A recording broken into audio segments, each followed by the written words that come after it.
नमस्कार दोस्तों, स्वागत है आपका हमारे channel UP GS bye Devdurga class में। आज हम आपको बताएंगे यूपी पीसीएस के बारे में। यूपी पीसीएस में सबसे पहले बताएंगे आपको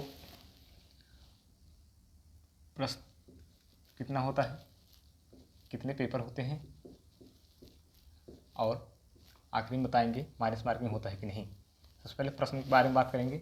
सामान्य अध्ययन प्री एग्जाम होता है, उसमें सामान्य अध्ययन होता है पेपर 1। प्रथम पाली में सामान्य अध्ययन पेपर 1 होता है, जिसमें 150 अंक का होता है। वह पेपर जो प्रथम पाली सुबह के टाइम पे होता है, उसमें कुल 150 प्रश्न होते हैं। उसके अंक कितने होते हैं? 200। समय कितना दिया जाता है आपको? 2 घंटे, मतलब 120 मिनट। जैसे इसमें माइनस मार्किंग 1/3 होता है। 1 माइनस मार्किंग 3 समझने के लिए आपको 1 2 3 4 5 ना, तो इसमें से आप एक क्वेश्चन सही कर दिए और सेकंड छोड़ दिए, थर्ड गलत, फोर्थ गलत, फिफ्थ गलत।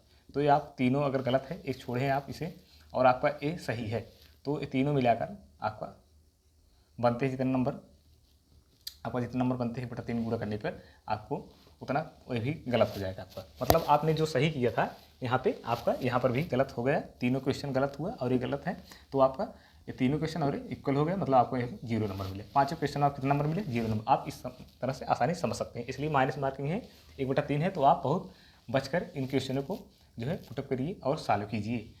यह तो हो गया प्रथम प्रश्न की बात। उसके बाद सामान्य अध्ययन प्रथम की हो गई। अब सामान्य अध्ययन सेकेंड होता है, सेकेंड मीटिंग में। सामान्य अध्ययन सेकेंड मीटिंग में होता है, पेपर की बात कर रहे हैं। उसके बाद सामान्य अध्ययन सेकेंड होता है, इसमें 100 प्रश्न होते हैं। जब दूसरी पाली में पेपर होगा तो इसमें 100 प्रश्न होंगे। कुल कितने अंक होंगे? 200 अंक होंगे। 200 अंक होंगे।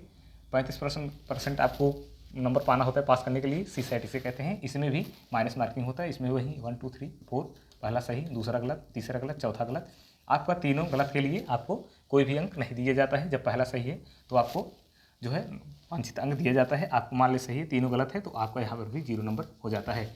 आप इस प्रकार आसानी समझ सकते हैं। जब यहाँ पर माइनस मार्किंग बात की जा रही है तो आप बहुत इसमें सेफली तरीके से आप अपना क्वेश्चन सॉल्व कीजिए, जिसमें आप 100% आपका सही हो, या फिर 80-20 आपको लग रहा हो, वहीं आप क्वेश्चन पुटअप कीजिए। तभी आप आसानी से इस एग्ज़ाम को निकाल सकते हैं, क्योंकि जब तक आप इसे नहीं पास करेंगे, इसमें आपकी पास करने की संभावना कम रहती है। आप इसे पहले पास कीजिए, उसके बाद यह पास करने के बाद आपका प्री क्लियर हो जाएगा। उसके बाद आप सेकेंड पेपर के एलिजिबल हो जाएंगे। धन्यवाद।